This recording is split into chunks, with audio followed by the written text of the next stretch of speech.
एक समय की बात है, एक बूढ़े बाबा थे। वो बचपन से ही भगवान के सच्चे भक्त थे। हर साल कार्तिक स्नान करते, हर एकादशी निर्जला व्रत करते, पीपल, तुलसी और वट वृक्ष की सेवा पूजा करते, उन्हें सींचते। वृद्धा अवस्था में भी जब उनके लिए चलना फिरना मुश्किल था, तब भी अपने पूजा पाठ का नियम उन्होंने कभी नहीं छोड़ा। उनकी पत्नी भी भागवत भक्त थी। बाबा के 6 लड़कियां थी। सभी बहुत आज्ञाकारी और सुशील थी। एक बार जब बाबा पीपल में जल चढ़ाने गए तो उसमें से आवाज आई, पिताजी, मैं आपके साथ चलूंगी। बाबा डर गए, पर भगवान में उनकी इतनी गहरी आस्था थी कि उन्हें भूत प्रेत आदि में बिल्कुल यकीन नहीं था। अब हर रोज यही होता। पीपल में से रोज एक लड़की की आवाज आती जो कहती, पिताजी, मैं भी आपके साथ चलूंगी। रोज ये सुनकर बूढ़े बाबा दिन बर दिन कमजोर होने लगे। उनके पास कोई जवाब नहीं होता। वो बस जल चढ़ाते और वापस अपने घर आ जाते। एक दिन बाबा को घबराया देख उनकी पत्नी ने पूछा, क्या बात है?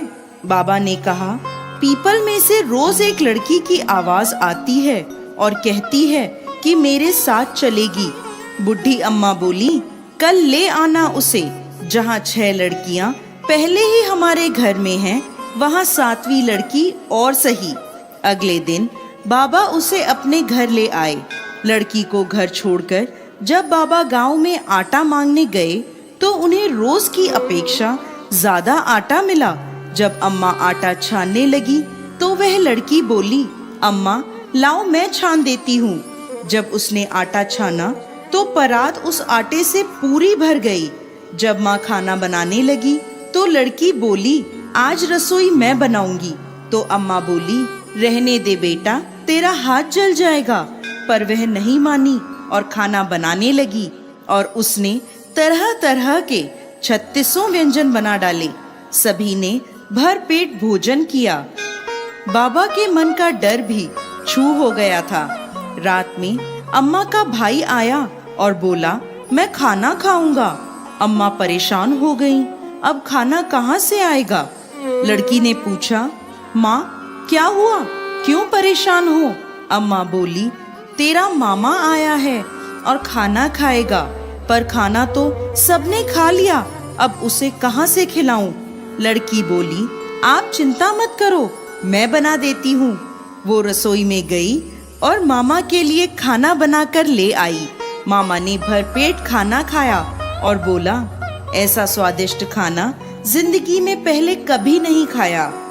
रात को लड़की बोली, माँ, चौका लगा के चौके का दिया जला देना, मैं कोठे पर सोऊंगी।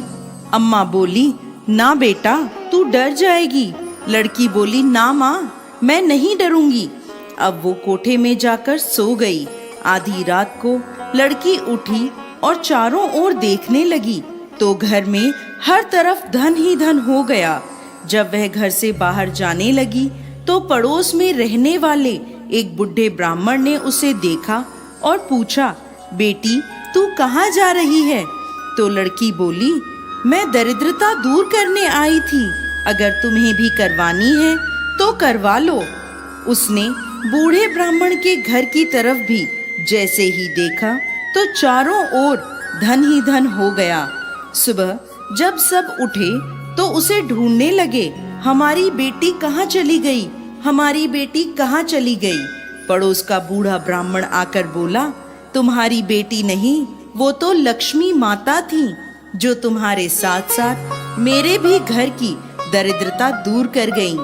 हे लक्ष्मी माता, जैसे उनकी दरिद्रता दूर करी वैसे ही सबकी करना। कहानी को कहते, सुनते और हुंकार भरते सब पर कृपा करना। बोलो लक्ष्मी माता की जय।